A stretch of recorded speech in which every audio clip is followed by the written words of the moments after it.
have to be honest with you, Emily. The biggest R I feel is ready to do the podcast with you. Oh, stop it. That was really bad. I couldn't think of a good line to do. Because what even is it? It's like, what's the R you feel? Regret or... Relief. Relief or... Yeah. No, I was trying to think of a fun R word, but I'm like, what's a word that means, like, I'm jazzed, but it starts with R? Like, I'm feeling ready for a rendezvous. Yeah. Like, what? But... Either way. But yes, we're doing the podcast. It's our podcast, and it's The Swamp, which is an acronym. Stands for some whack-ass movie podcasting. And my name is Dara, and as always, I'm here with my lovely co-host, Emily. And we're doing Sequel September. Like I promised that we are ramping up, and we are covering Kill Bill Volume 2, which I would argue is like less of a sequel and more of like a delayed... I mean... Yeah, it is a sequel. Like, it is a sequel, and we are, considering it to be a sequel for it. But it is not, like, it's not Kill Bill 2. No. It's Volume 2. And I very much do consider these two movies to be just, like, a one piece of media. Like, you have to watch 1 and 2 together. It's not like it's not even like wait, which one do you like better, 1 or 2? Like, no, I'm not picking. It's, yeah. Well, that they just happen to have to release in 2 parts because... Yeah. Have you ever watched these simultaneously, like, back to back? Because I never have. Like, it's always... Oh, yeah, I do all the time. Really? Yeah, almost every time I watch 1, I'm like, oh, I have to watch 2 now. Or, like, even watching them, like, Volume 2 for this podcast, I was like, damn, I kind of want to, like, start and watch Volume 1 first to, like, get into the zone, but I didn't... But yeah, we're doing Sequel September, Kill Bill Volume 2, and yeah, that's it. That's my intro. That's my intro to the podcast. And if you wanna, I would say go back and definitely listen to our Volume 1, because they are very much like, and I do know we addressed a lot of things in our Volume 1 episode that I don't want to be like super repetitive and just talk about again in this one, but the issues of like the abuse that happened on set. Obviously Harvey Weinstein was like heavily involved in production. He's a shitbag. Quentin Tarantino's also a shitbag, a little less so, but like still a shitbag.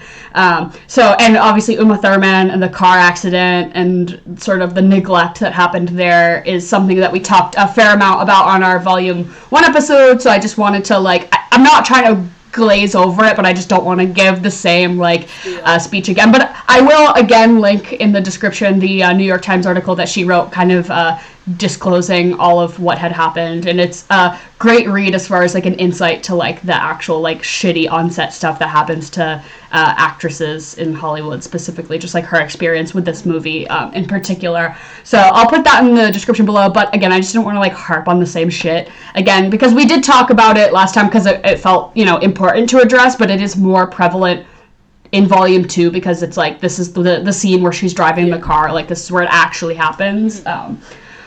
But yeah, just wanted to get that out of the way because y'all don't want to listen to the same episode twice. Yeah. If you're listening to Volume 2, I'm going to assume that you should go back and listen to our Volume 1 episode, which we did for Banger Soundtrack Month. Yeah. Which, again, I'm not going to try to like harp on how fucking awesome the soundtrack to this movie is, but like it is. Like it's so good. As much as I don't know which one it was, but I definitely said this in the last movie. Like, I'm really into soundtracks. If you're watching this, which sometimes we post our podcast online. We'll put it up on YouTube and everything like that. But I have like a handful of soundtracks you can see behind me on my wall. Big soundtrack guy. There's Dirty Dancing. But this is the movie that like really got me into like soundtracks. And I forget the name. Stephanie, I don't know if it's Stephanie Ramos, I think is her last name. She's the music supervisor for like this movie and like the first movie and a lot of Quentin Tarantino movies, and it is just absolutely insane. These soundtracks go so hard. I definitely own like Volume 1 because I think that one's the better one, but like then I listen to this one and I'm like, well shit. Shit, yeah, fuck. It's so good. But the music on this, I think, is like its own character, honestly. Yeah, it definitely, there are so many things about this movie that, like, if you took them away, it would be so much less of a film. Like, the music, particularly, I love the breaking up of it by chapters. Like, just so many decisions that were made that I'm like, fundamentally, if you just do, like, a revenge movie, it's just, like, that might not be that good. Yeah.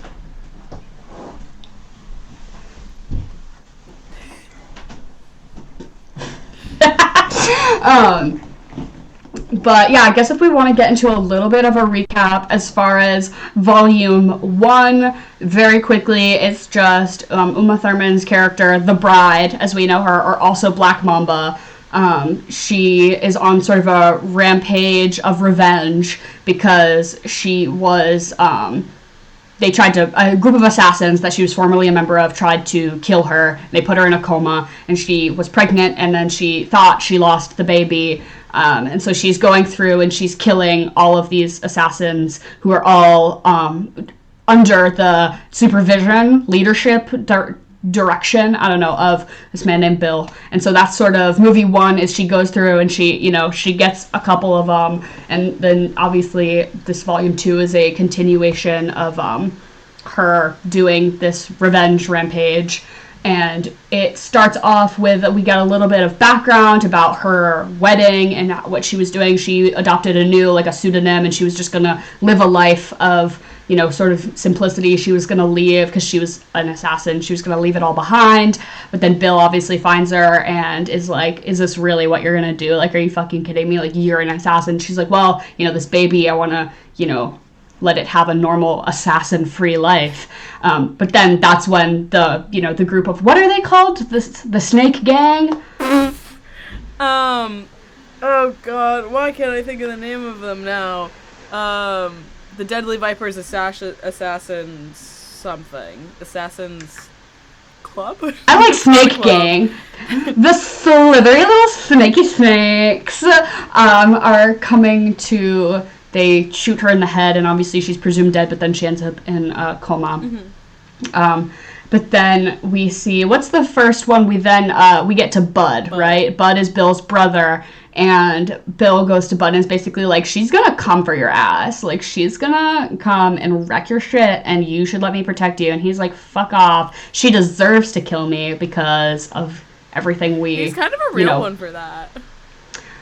Right, so true. I feel like he has the best attitude out of all the Deadly Vipers. Yeah. He's kind of like, yeah, like, you know. I should die. C'est la vie. Fair enough. He's like, yeah, he's like, if she gets me, she gets me, but I'm not going to go down without a fight. Which she then goes to his trailer and he blasts her with rock salt and then basically sedates her and buries her alive. And I don't know why you would not just double tap this bitch. Like, make sure, if you want her to suffer, you can make her suffer in a way that you ensure that she is deceased, you know? Right. You should not have underestimated that she was not gonna weasel her way out of this, because we then get a flashback of her training, her basic, her super mega assassin training with Pai Mei, who's this, ultra, I don't know, fighting guru coach guy, who all of the Deadly Vipers go to, or at least just both Beatrix and Elle went to Pai Mei, and Bill has some sort of pull connection. I think Bill also trained under Pai Mei because, but basically we learn that she can punch through a board with only 3 inches of space, and Pai Mei ensured that was a skill that she had, and oh boy, is it coming in handy when you have to break out of a coffin. And so then she successfully does so, and she then goes, and Elle, who is going to buy her sword off of Bud from, her Hattori Hanzo sword. Elle kills Bud using a black mamba, which, use your own snake. Nah. I don't... what snake was she is the whole thing. Not Copperhead. I don't fucking know. But if your snake isn't cool enough for you to, why are you using your, mortal enemy's snake as a weapon? Like she said, she was like, she deserved a better death, you stupid bastard. I guess. But to me, I'm just like, okay, that seems a little like, step up your prop game to be more on brand with you. I don't know. I like what she did. It was like a subtle nod. Like, yeah. She was like, if Beatrix is dead, I might as well let her snake at him. You know what I mean? Yeah, that's one thing I like about their dynamic is that, like, even though they fucking hate each other, they definitely respect each other. Mm-hmm. So, but anyways. So she releases the snake, and the snake gets Bud, and then that's when Beatrix shows up, and is basically like, "Hey, Elle, I'm here to fuck your shit up." And they have a fight, and they both. Turns out Bud did not pawn his Hattori Hanzo sword; it was in his golf bag the whole time. So they have a sword fight battle, and then basically she snatches Elle's other eyeball and then squishes it with her bare toes, which is just such a gratuitously Quentin Tarantino dirty foot squishing an eyeball shot. Literally so gross. But she gets her, and then she goes and she finally gets Bill, but it turns out Bill has had her baby this whole time, that the baby didn't die when she was in a coma. The baby was fine, and Bill has been raising BB, her baby, and she's like, oh shit, like this is really putting a wrench in my plans. And so they kind of play house for a bit. But then once BB's in bed, they are like, oh, so we are going to fight to the death now, huh? And they're like, yeah, that's the plan. Like that's how it's going to have to be. And he shoots her with truth serum.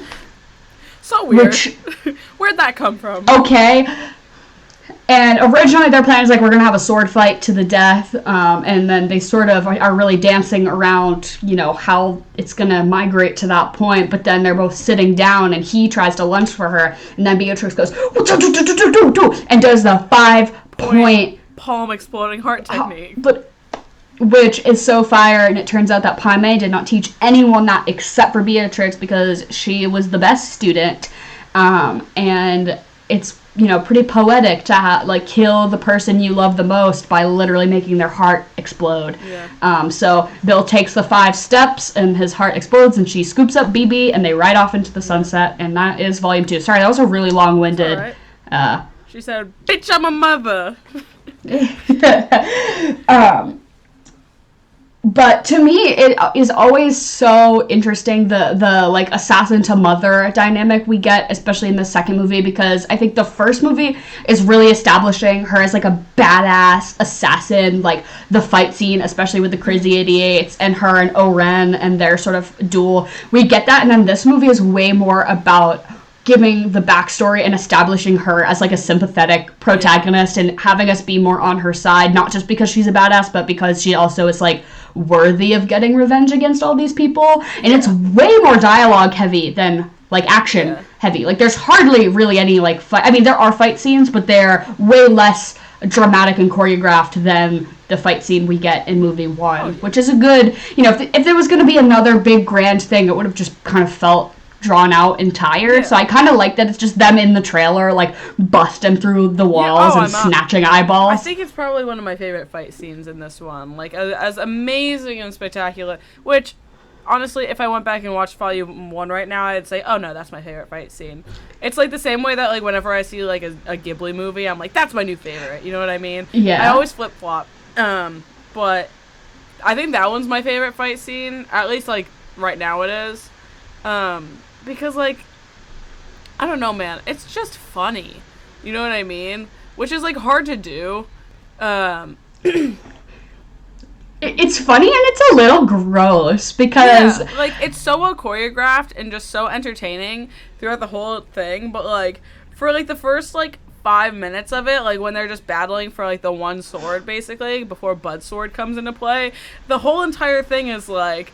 It's a cat fight. It's entirely a cat fight. No one can open the sword because the trailer's too small. Beatrix is, like, giving Elle, like, a fucking swirly-whirly with her head in the fucking toilet and everything like that. Like, it's hysterical.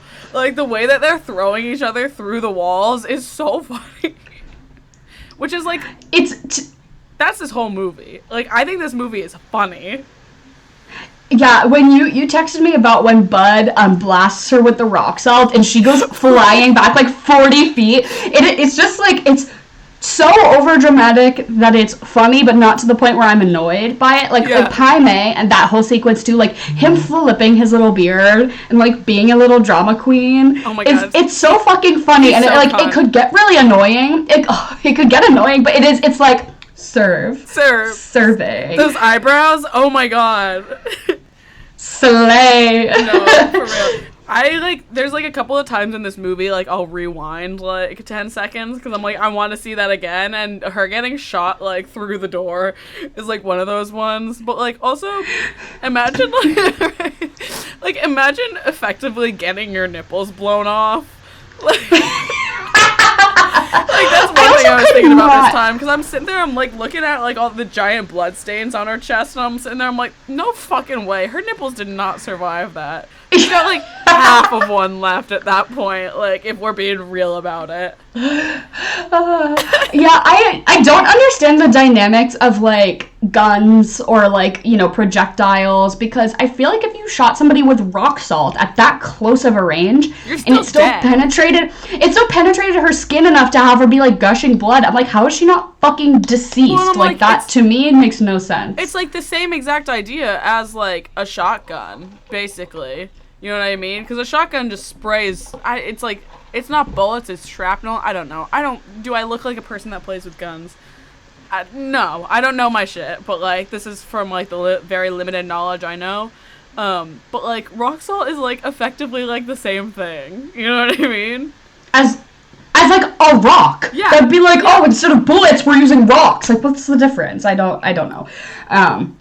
But that scene is so funny, and then I also think it's just I love the set design of the trailer, because so when they're doing that little fight, and it is so like we can't get the sword open because it's so little, and we're just pushing each other into like flimsy walls that are falling down. They use the like shitty, gross man living by himself in a dirty trailer to the full extent, because when she dumps the can of dip, the spit cup that he's been doing like dip, because at one point he spits on Beatrice. He spits on her face, and she has the dip on her face, and then when her and Elle are having their fight, she takes the dip and it's all over her, and she then wipes it and she goes, gross. And I'm like choking back vomit, because that is so nasty. That is so nasty. But it's those little details of like a hick backwoods cowboy who's living, you know, in a trailer is gonna have a big old thing of dip, and like in that moment, what do you do?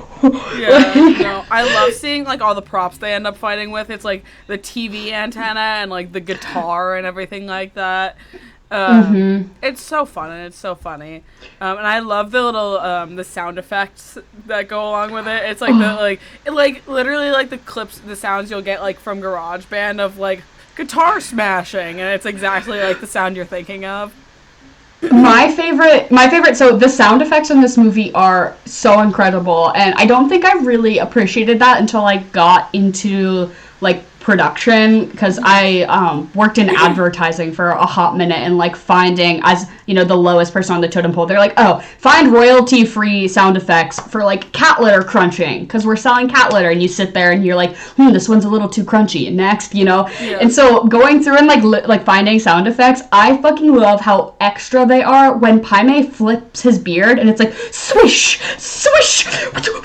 Every sound effect they use is like the most dramatic one they could possibly find, and it's perfect. There's one that makes me giggle so much, and it is with like her, and she's fighting Pai Mei, and he's just like shoved her up against a tree, and he's like, fight me, bitch, or whatever, and he's like swooshing his beard or whatever, and she goes and she just flips her ponytail like 6 different times. It's, oh my god, it makes me crack up. It's so funny. And I don't know if it's as heavy-handed in Volume 1. It might be a little bit, but nowhere near as much, I think. Yeah. Volume 2 is really like, oh, we're just doing the soundboard. Swish, swish. No, it's so I definitely good. love it. But while I was watching this, and since it is my favorite fight, I was sitting there, I was like, girlfriend's idea, Halloween costume. You and your girlfriend, Elle and Beatrix, during that fight scene. Please, someone do that for me. I know there's 2 of you little blonde bitches out there that look like sisters who are dating, and I'm gonna have to see you in this costume.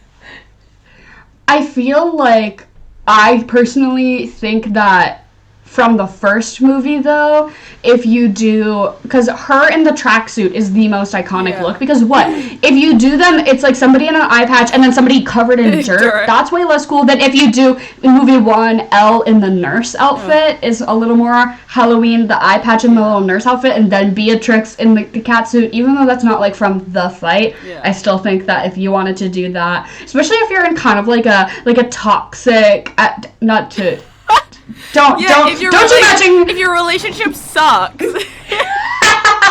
But something I love about this is Uma Thurman and Daryl Hannah fucking hated each other. Like to the point where the people on set, like the production assistants on set, had to keep them apart and were specifically requested to have them like leave their hotels in like, you know, spaced out chunks so that they didn't like end up in the elevator together or like didn't end up at that's how much they fucking hated each other. It's like on the press tour they were never in the same interview, like nothing, because that's how much they did not like each other. So I think that adds to, that, you know, definitely like, so there's a little comes through, translates, there's a little weight behind that fight. I also always I always forget that she's married to Neil Young. What? Isn't that so funny? Yeah, Daryl Hannah Elle is married to Neil Young. Oh my god, I had no idea. It's like, love that for you, girly. Yeah, okay. Fair enough. I just want to say this really quick because, and I don't think anyone else here is going to get this. Not anyone. Some of you are going to get it. Some of you aren't. But this is purely for me and Dara right now. There's one part in like the training montage basically where she's like with Pai Mei, like they've gone through and he's like, fine, I'll train you, you stupid whore. She's like, okay. And there's like this big montage of him like training her basically, and intercut with that is like a part of it where she's like doing a form and rocking through these different moves or whatever. It goes, it's like, and it's got all the sound effects and everything like that, and it just gives such Chris Fleming energy and Chris Fleming vibe. It's insane. I'm like, that's Chris Fleming. I wrote that down. Shut up.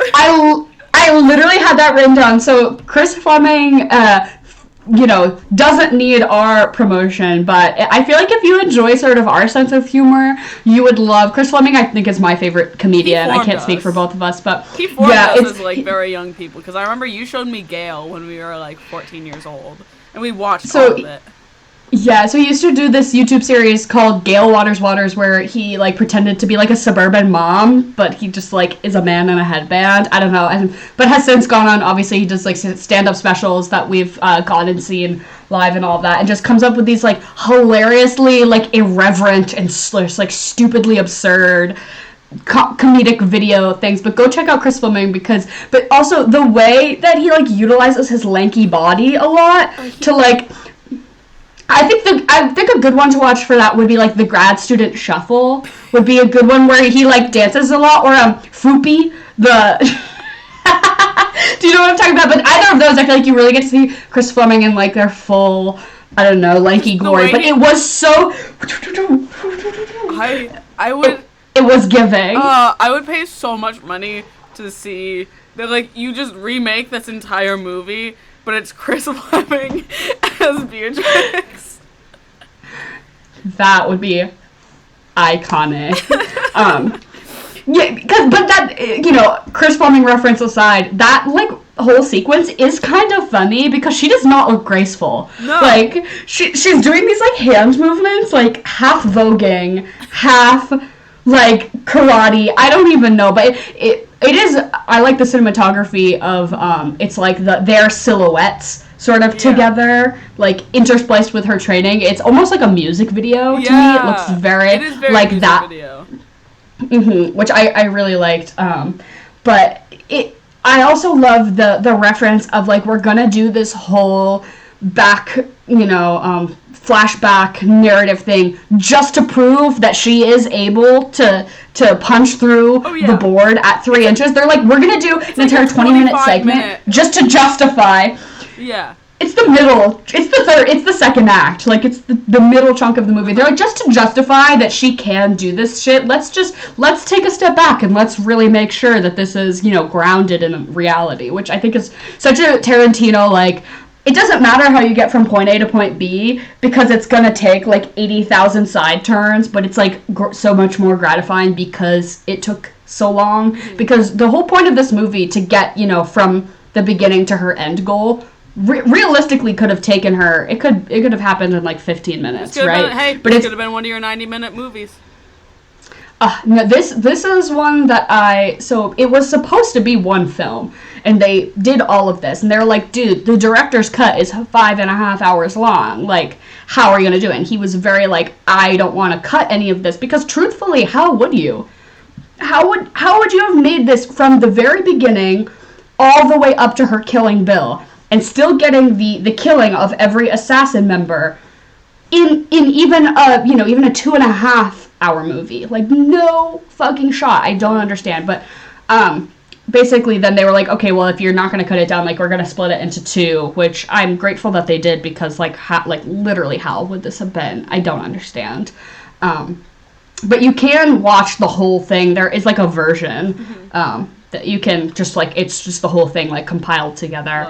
But it is, very much. I feel this way pretty strongly about a lot of things I see now of, like, movies that feel really rushed and that the pacing is really bad or just weird to me, that I'm like, you can make a miniseries. Like, the 6 to 10 episode TV miniseries is now such a respected art form. It's not like you are sacrificing your, like, feature film status to, like, some things. I'm just like, you just cannot justifiably make that into a less than a 3-hour movie. Make a fucking miniseries. Make it 1 hour each, 6 episodes, and tell your story the way that it is meant to be told. It needs to be told. Right. I don't know. I just get so annoyed sometimes because I'll be watching a movie and I'm like, why are you sacrificing good stuff for that? You want it to be a movie? Like, who fucking cares? I don't know. So many things. I'm like, oh, this just could have been a miniseries and it would have been so much better. And then there's certainly some miniseries that I'm like, yeah, this could have been a movie. Yeah, this could have been a movie. You didn't have to do all that. Yeah. But I'm glad that they did end up splitting it up and having it be a volume 1 and volume 2 rather than just one movie or, whatever else could have come out of it. I kind of like the way that it splits up. I don't know how to put this.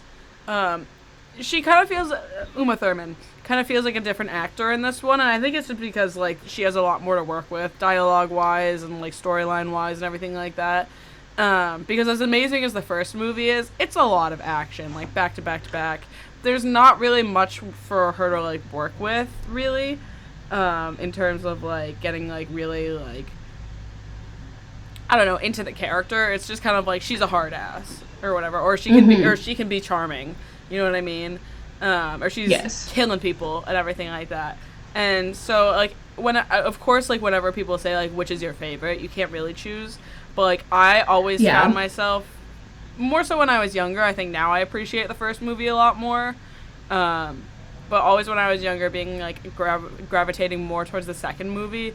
Because I think it just has a lot of more levels to it. And I like seeing how good of an actress she is. Because she is stunning. She's absolutely stunning. Because I don't think that Tarantino utilizes her, like,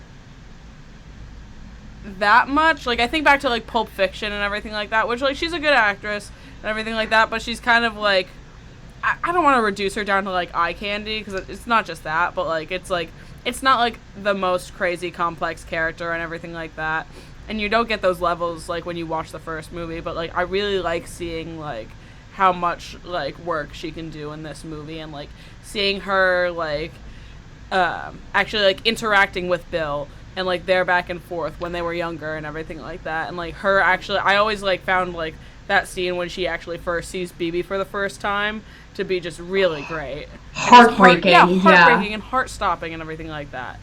And, like, as much as, like, the truth serum part of it, like, kind of, like, is like, what's this? Like, still, I love seeing her acting and her, like, fighting it and everything like that. Which, like, mind you, like, acting's not just, like, screaming and crying and everything like that, but, like, you can tell there's, like, layers there, and it's just phenomenal. Uma Thurman is an amazing actress. I have nothing but praise for her. I think she's one of my favorites ever. Yeah, I think I'll always choose a dialogue-heavy movie over an action-heavy movie because I just think that that's more gratifying and more fun. And I love that this movie is definitely way more dialogue-heavy. And I love that the final fight scene is hardly a fight at all. Oh, yeah. It's just them, like, having a chat. It's him, like, making a sandwich and them having a chat. And then, like, a few moments of, like, in between. And then, like, oh, we're going to talk for another minute and just, like, chat it out. And then, like, oh, another pew, pew, pew. And then, oh, wait, we need to chat about this more. And I think that as, like, the final apex, this is her killing Bill. Mm-hmm. And it's just them, like, having a conversation in a kitchen is way more interesting, especially because we already get that grand choreographed fight scene in the first movie. I'm like, we don't need another one. And I think this is the most interesting way that you could have ended this movie. It's way more gratifying. Right, because then we are getting all the details and the complexities of their relationship, which you can tell makes her killing him so difficult for her, because she does love him and they do have this sort of, like, companionship and respect for each other, but, like, she has to do it, and he knows she has to do it. Mm-hmm. Yeah, and it's just, that makes it way more interesting to me than if they were gonna do the, like, shoot guns out sort of thing. Which, like, that's another thing, like, I really like, there's this one scene at the end, which is basically, like, the next morning, after, like, she's taken BB, like, they're in, like, a hotel somewhere, or whatever, BB's watching cartoons, and she's just sobbing, holding, like, a teddy bear on the bathroom floor, and like, as much as, like, that, I don't know, it's just one of those scenes, like, you wouldn't have thought was, like, super necessary, but it's incredibly necessary. You know what I mean? Because, again, full spectrum of emotions on display there. It's like, shit, Bill's dead. And it's like, oh, thank God, Bill's dead. And it's like, oh my God, I actually did this. I'm so relieved. Oh my God, my baby's alive. Like, it goes through, like, 10 different things in the span of, like, 10 seconds of just Uma Thurman crying. Which is just wonderful. Because she's also, like, laughing. Yeah. She's laughing, but then she's also sobbing. Yeah, absolutely brilliant, because I think we get, it's like the R's, right? The relief and the regret. Yeah. And we see her shock of seeing BB and, like, processing all of that so fast, that emotion, and then just, like, the hard turn. She finally has a moment to actually process everything. Which I think you could so say that an assassin revenge film does not need that. That she gets all the people she needs to get, and it's like, yeah, ride off into the sunset. We did it, right? But truthfully, her as a character, she is going to feel like that conflict, especially at the end, like the big one at the end, which I think is sort of the depth that you don't get from a lot. Like, this is so much more than, like, an action assassin movie. It's about those, like, levels. Especially, like, there's a lot of, like, more human scenes, I guess, in this one, because, again, it's all just killing in the first one, really, like, setting it up, and all that shit. But, like, there's a couple of, like, interactions with different people that I'm like, these feel like more like human interactions, I guess, and everything like that, which, like, definitely with, oh God, what's his name? It's, like, Bill's father figure, Senor... Oh, he runs a brothel, basically. Yeah. And everything like that. But, there's the one scene, and I always really liked it, when Beatrix, it's a flashback, she's, like, explaining to Bill, like, what happened and when she ran away and why she ran away. When she, like, finds out she's pregnant. And I really liked the standoff, because it's, like, her, like, in a hotel room, like, moments before, like, she finds out she's pregnant, and an assassin comes to her door to kill her, because she's on a mission, she got spotted, blah, blah, blah, there's a blowout. And it's, like, this whole interaction of her being, like, please, will you just look at the pregnancy test on the ground? And it's just so interesting to, like, see, like, these two assassins, like, have it out and be like, listen, I know we're here to do a job and, like, we're machines in this way, but I need you to reel it back, be a human being for once, listen to me, and, like, look at that shit. And, like, I just really like seeing that scene, like, as she's, like, decided, she's like, okay, I'll let her live. And she, like, goes and she's, like, walking out, like, gun still pointed at her, puts it down finally, and she says, congratulations, and then scurries away. But, like, that's, like, one of the most human interactions you get in this entire movie. which I really like. And that scene is always so jarring to me because then you think back to the beginning of the first movie. So Beatrix essentially uses her pregnancy as a way to get out of getting murdered in this moment, and it successfully works. That this, other assassin is like, oh yeah, like, Fine, I get it, let's, right? And then you go back to the beginning of Volume 1, and she fucking kills Vivica A. Fox. What's her name? Anita Green. Yeah. Copperhead. She kills Copperhead in front of her, like, 6-year-old daughter. Like, literally knife to the heart in the kitchen in front of her actual child. I'll give it to her. Do you think she knew the child was there? No. Well, the child gets home off the bus, and they tell her to go to her room. But still, you're then killing a mom of a kid in the same house where she's there. And then there's the whole, if you're ever still feeling, hung up about it, come find me, whatever thing. But I'm like, that's you used your unborn 20-minute ago peed on a stick fetus to get out of it. And yet you're going to knife in the heart. Because she did what Beatrix wanted to do. She removed herself from the assassin life and had a kid and got a house in the suburbs and sort of like figured her shit out, right? She did, so you should, in theory, have the respect for her that you should, kind of put things into perspective, but no, knife to the heart, which, again, the whole movie, you have to have the levels, and she was, it was a fight. Yeah. She was, fighting back and protecting herself, but I always, every time I watch that scene of her using the pregnancy, I'm like, damn, bitch, you knifed a mother in the heart nary 2 weeks ago. Well, at that point, she still thought, she was like, you took my shot at this away, yeah, I'm gonna fucking kill you. You know what I mean? Yeah. No, it's justified, but I just think it's, comparatively kind of funny. I also really like that that whole flashback scene, the pregnancy scene, because we get a slam poem at the end, where she's like, before that strip turned blue, I would have turned my life upside down for you, or some shit like and it's like this fucking like 2 stanza like slam poem that like Uma Thurman is like giving Bill. I'm like, hell yeah. So you got the bongos. Go off! He whips out his bamboo flute. I love that flute so much. Dude, whenever I watch this movie, I'm like, I want to learn how to do that. It's like, instead of being the guy who brings out the acoustic guitar at the fire, no. Pull a Bill. Pull out the bamboo flute at the campfire. That's the kind of guy that you want to be. Dude, I'm trying to... Oh my god. It's like, straight guitar guy at the party. No, I'm gonna be the gay flute girl at the party. I'm making direct eye contact with the most beautiful girl in the room while I serenade her on my flute.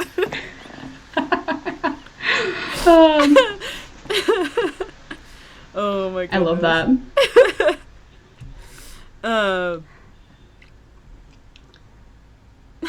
I just keep looking at my notes, and I just have in all caps, squish the eyeball with her toes. Ew! Oh, so not gross. To go back to that, but it is just so, and that's the sound effect they use for that, the like, yeah, the squishy. Oh, it's so nasty, dude. It's so fucking nasty. One thing that like popped out to me more this time around, and I don't know if it's just like I never noticed it or if it was just because it's on HBO, the aspect ratio of when she's like tied up in the truck, being like here, wait for a second, my AirPods just died. No, you're good. So we're sorry to everyone watching on YouTube. Give me just a second to find other headphones.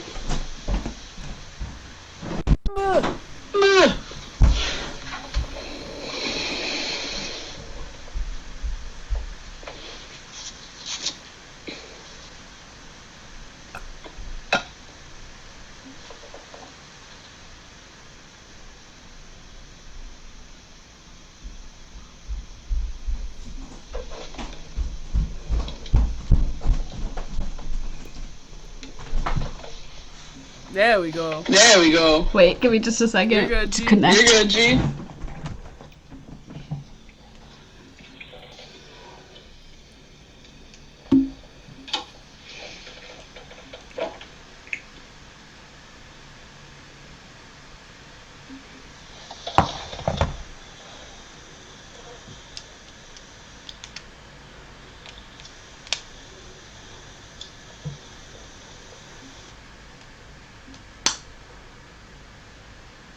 Say something. Hello. You got me? Emily? Hello? Can you hear me? You got me? Yes. Word. Yes. Word.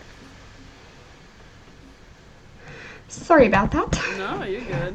But like I was saying, like, I never realized, like, and obviously there's a lot of, like, visual, not editing, but, like, techniques used. It's, like, the black and white and everything like that, and, like, the side shot of her, like, tunneling up through the ground and everything like that. I love the camera work, in this movie a lot, but I never realized the aspect ratio change, like, when she's tied up in the truck, because it's, like, 1-to-1 or something like that. Like a full square. Oh. Yeah, no, I never realized. And then like because it's like her like figuring out she's tied up in a truck, basically. And like as soon as he pulls her out, it's like full back to like a regular. I don't know what a regular aspect ratio is. I'm bad movie. I also podcaster. Yeah, I also never noticed that. Yeah. I did just know that the scene of her digging up through the dirt is really giving Fantastic Mr. Fox. You know that one scene in Fantastic Mr. Fox where they're all like tunneling upwards? Literally, I was watching this with my friend Rachel. She's like, this is like that movie. And couldn't have been more vague. And I'm like, Fantastic Mr. Fox? And she was like, yes. Like, how did you? But did you know? It's just them tunneling upwards. But typically, use of black and white I find to be pretentious, annoying, and just, like, unnecessary for the most part. In movies that are entirely black and white, I'm usually like, fuck off, right? Yeah. Like, fuck off, fuck out of here with that. It really is... It's rarely giving me what what they're trying to do with it. I'm just like, this is stupid to me. And then use of like, oh, this one scene is going to be in black and white. I'm usually annoyed by it. This movie, obviously, I'm not annoyed by it. I think it's really good and useful, and I enjoy it a lot. And especially to differentiate like timeline sort of thing. Like it's always the black and white scenes are the, that specific, like flashback sort of thing. And then when we get the black and white where only the sword is in color, and then only the car is in color. Like that very last car sequence of her driving up, I think is also really fucking cool. Pretty recently, something that similarly to that was the last season. Well, I think they did it with all the seasons, but particularly the last season of Better Call Saul really utilized some like black and white like moments to differentiate timeline stuff that I'm like, I want to hate this, but I fucking love it. Like it's just so good. Yeah. Like I want to be annoyed. But I... Yeah. No, I hear you. I feel you. Do we want to get into our regularly scheduled programming? Yes. Sick. So, what do we usually do first? Fuck, marry, kill. Do we think that objectively is it... I think it's the Viper. The bride... or is it Bill or is it Beatrix? Well, Bud, Elle, and then Beatrix, or Bud, Elle, and Bill? Let's do Bill, because it's more interesting. Because I think, like, we would all, like, marry Beatrix. True. Yeah, Bud, Elle, and Bill, I think I'm going to marry Elle, because as much as Bill has that nice house, he seems, like, problematic, and also I don't really want to deal with that kid. Like, she seems nice and everything, but just, it's not for me. So I'm gonna marry Elle, because I'm sure she's off doing some sort of lavish assassin lifestyle type stuff that I could probably get behind. I'm gonna fuck Bill, because he's gotta be swinging something, because that is an old man who is pulling objectively like one of the most beautiful women alive. So there's got to be a little something going on, you know what I mean? Yeah. And then I'll just kill Bud because he is unsanitary. He's going to give me a UTI. He's going to give you a lot of things. I'm also going to kill Bud because what's there for me? Nothing. There's nothing I want there. Oh man. I think I'm going to fuck Elle. Because she seems so high maintenance that I could not marry her. I couldn't do it. She's a lot. She scares me. Like, if I piss her off, she's gonna, like, cut off one of my fingers. You know what I mean? Like, at least Bill seems, like, a little more level-headed. You know what I mean? which is interesting to say considering that he fucking shot up Beatrix's wedding. But I think him and I could vibe. I think we could vibe. He's got a lovely He can house. get you a flute? Yeah, he'd teach me how to play the flute. Oh my god, I'd be so happy. I don't know, like, I don't fuck with kids. Like, that is the thing. Like, BB's cute. Well, Beatrix can take, maybe you can be a moderator, and you can, like, let, Beatrix can take BB and go, and then you and Bill can just vibe off to the side. You can tell me, like, listen, the way he was talking to Beatrix in, like, one of those flashback scenes, talking about Pai Mei, it's like he was telling a child a bedtime story, which I did not love.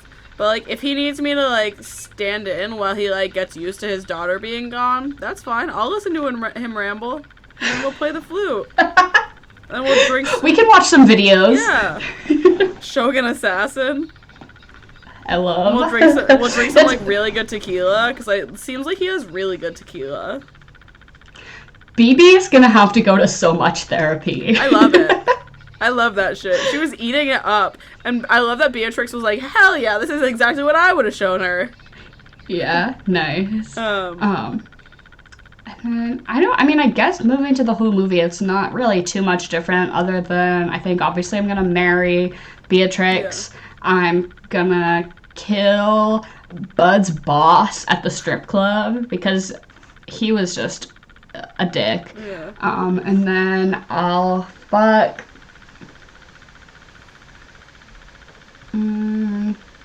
I'll fuck the assassin the pro-life assassin who does not kill Beatrix because she's pregnant. I'm gonna marry, Beatrix. I'm gonna fuck.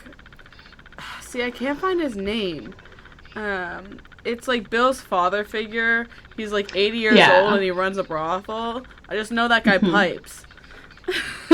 Fair. Also, I love his little like cigarette holder. He's like chewing. He's like gnawing on the whole time. I'm like, okay. And then I'm gonna kill BB. You sick fuck. Oh my god. Dude, at that point I'm just saving Beatrix money for the therapy. Yeah.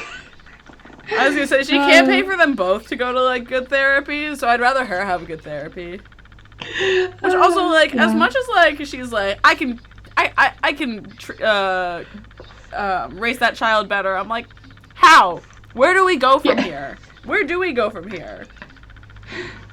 Come on. Because, like Bill was saying, he's like, you can't live a normal life. Like, you can't be Clark Kent, dude. You're a stone cold killer, and you liked killing everyone that you got, like, your sword on this entire time. And she was like, yeah, it kind of got my rocks off.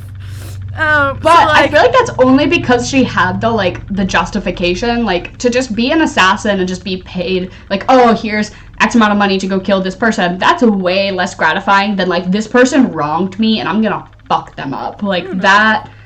I feel like, who is there left for her to kill that will be that gratifying? I totally think that she can. His Superman speech, I'm like, yeah, that's valid, but also, like, once she kills you, she's free. Yeah, true enough.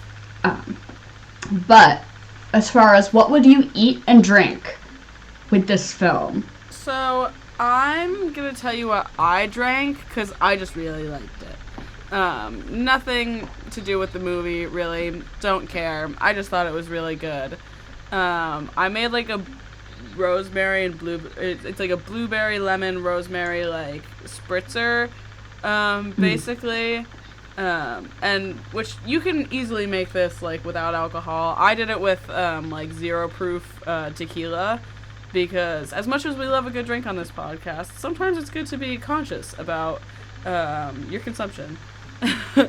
So I made like a blueberry simple syrup, which I'd never done before. It's wonderful. Dara, I know you're a big simple syrup guy. Oh yeah. Huge simple syrup guy.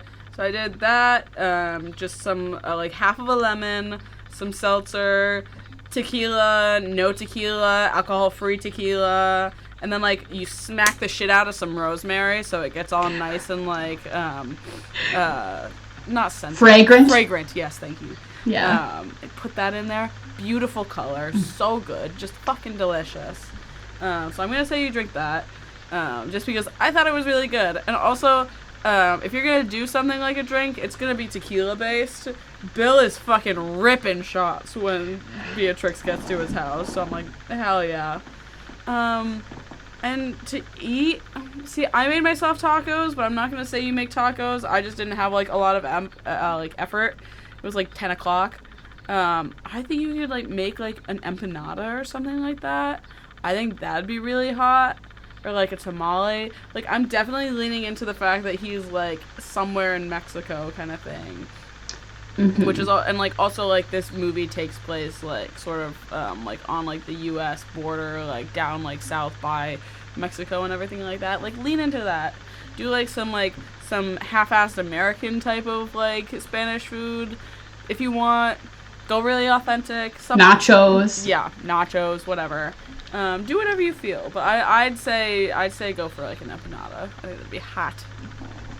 I like that, especially because it is a tequila-heavy movie, not only because of Bill, but because Bud also makes those sloppy-looking margaritas, which, like, as disgusting as his kitchen is and how nasty that shit is when he's pouring it, I'm like, damn, I kind of do want one right now. I'm like, fuck. And I think there are very few, like, other, you know, foods that can go well with a tequila drink, because my food suggestion, I originally was like, oh, okay, so you do the margarita, right? Because this movie does, I'm like, I want a margarita now, right? Yeah. But so, my original food suggestion was that the first part is based off of a kung fu movie, and the second part is based off of a spaghetti western, so you eat spaghetti, right?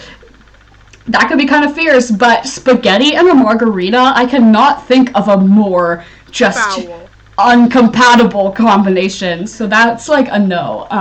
But, you know, if you want to do spaghetti, I think that would be really cute and silly to eat spaghetti with this. And then, I don't know, whatever goes well with spaghetti, just like white wine or whatever.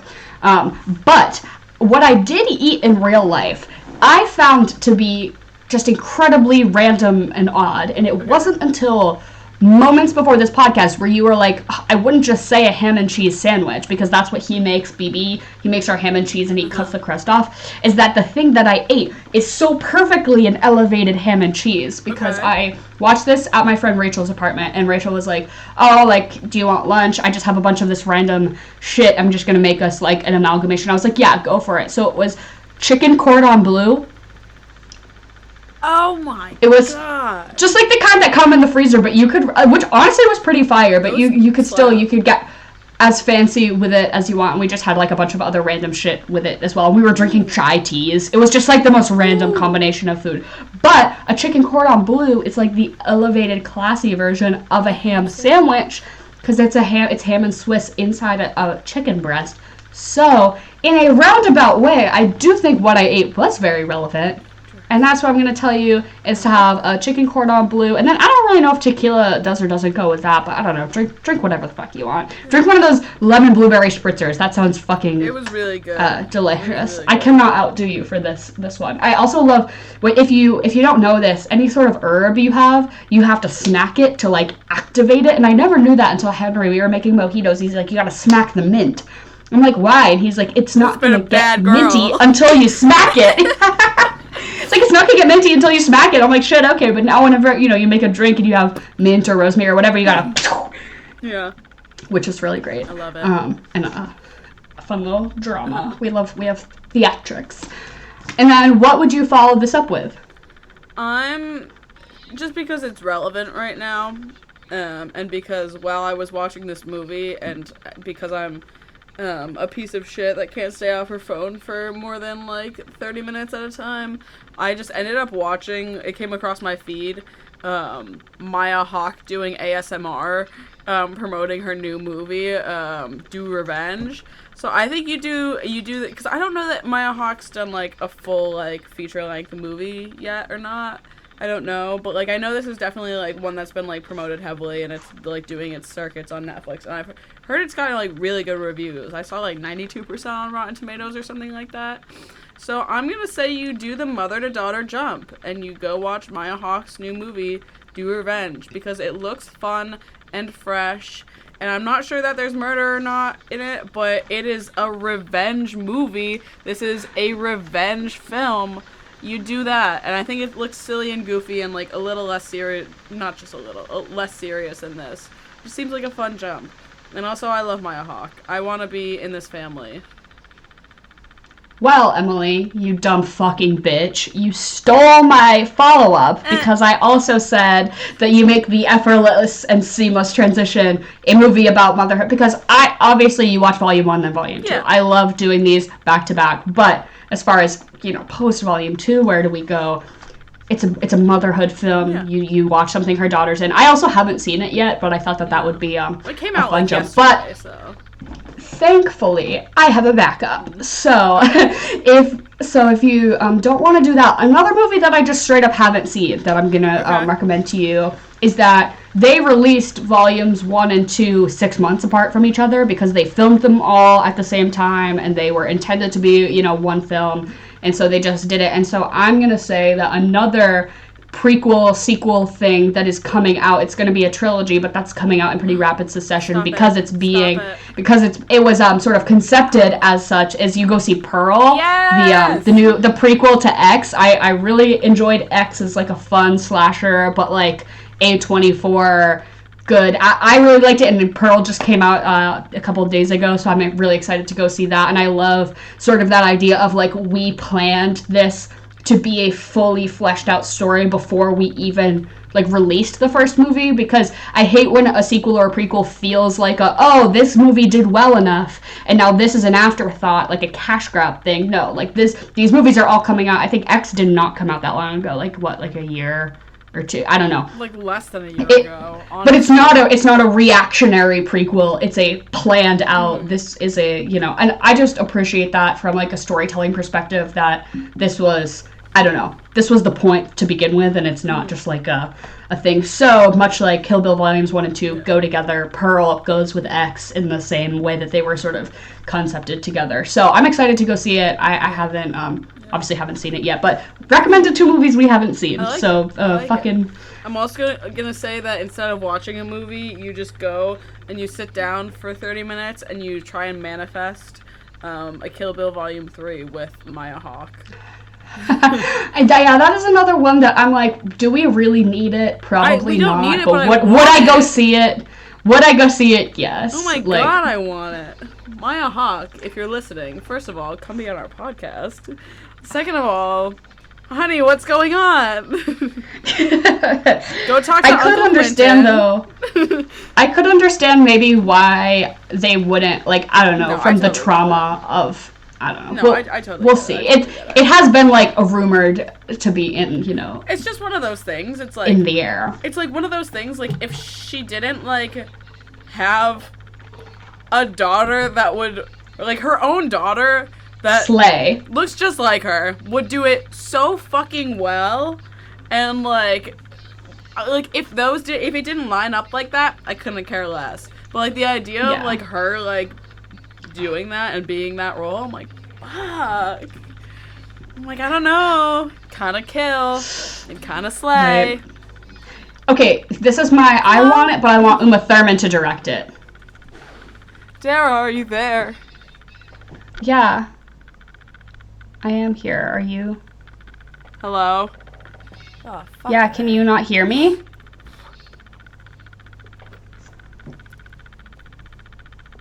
Can you not hear me? Dara? Sorry to everyone who watches on YouTube. If you want a more concise and put together version, we do release all the audio where I make it good. With video, I don't want it to be choppy and it's so long, so.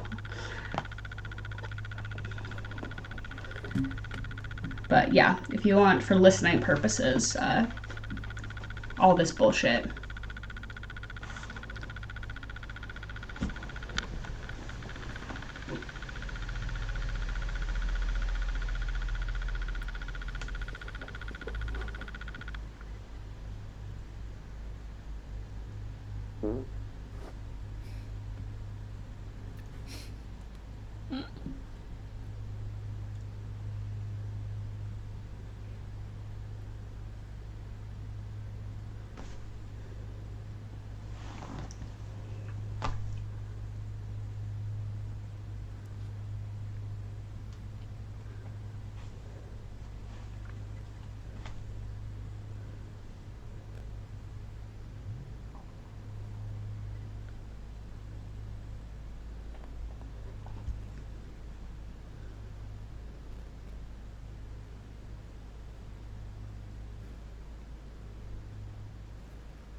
Hello.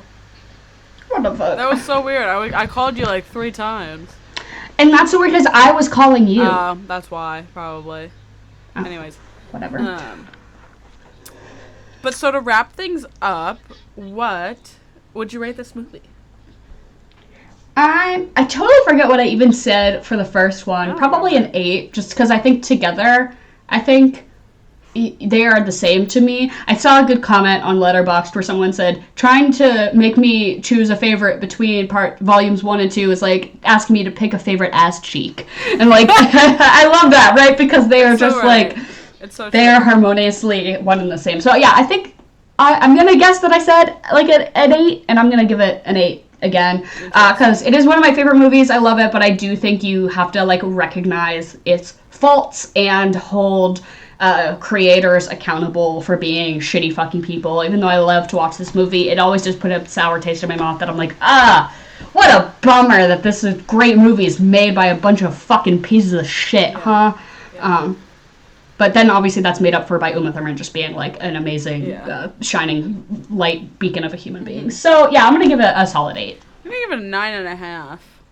I really love this movie. It's one of those things, especially because like, I remember watching these. Derry, you showed me it for the first time. I didn't like it the first time I watched it, but then I watched it again, and I watched this one, and it just really, this is like one of those things, those movies that like really kicked off like me loving movies, which I'm sure like plenty of people can say like a Tarantino movie is the thing that did it for them. But so I feel like I've just got a lot of history with this movie. I really like it. It's been a long time since I've watched this one, probably like 5+ years, honestly. I just think it's spectacular. It's always a joy to watch, so 9.5. You probably didn't enjoy it the first time because I wasn't even watching the movie. I was watching you watch the movie, and I was like, what, you don't like it? What, you don't like it? I'm sure I was like actively bullying you and being like, so what do you think? What do you think? What do you think now? What do you think? What do you think? Well, it was just one of those things, like, I had never seen a movie like that before. It was genuinely. Yeah, it was very jarring. Well, we were like 13 years old, and like Kill Bill being like one of those first movies that like is like a movie that like your parents don't show you, that's like critically acclaimed and like an amazing movie. It's definitely jarring, but like I'm so glad like these are like the things that kicked off like, oh god, I really like this. So and then I guess just to wrap things up, this has been Sequel September. Hold on to your fucking horses for next week because we're pulling out the big guns. Pulling out the big guns once again. And as always, just, ending the show with our general commentary of please slide into our DMs with movie suggestions, theme suggestions, chocolate or vanillas, all of it. We fucking love to hear from you. And even if you don't have a suggestion, just come say hi and we will say hi back. We love chatting with all of you. You're all so fucking cool. I cannot believe that actual people listen to us just like spew bullshit, and that you find us entertaining enough to listen for an hour every week. Y'all fucking rock so hard. And yeah, we have this out on YouTube now, so it's a little less, I edit the audio to sound not shitty, and I don't have that capability with video just because it's like so long. I don't know, but so the YouTube is a little less formal. There's a little, we have technical difficulties, we have awkward pauses, but if you want to see our beautiful shining faces here on this Saturday morning, you can go check out our YouTube channel, subscribe, description in the link below, and then also our merch if you want to check that shit out. We just have some like stupid sweatshirts, stickers, all that good stuff. Even if you don't want to buy anything, just click on links. It promotes our shit, and we love you all. We appreciate you, and goodbye and good night.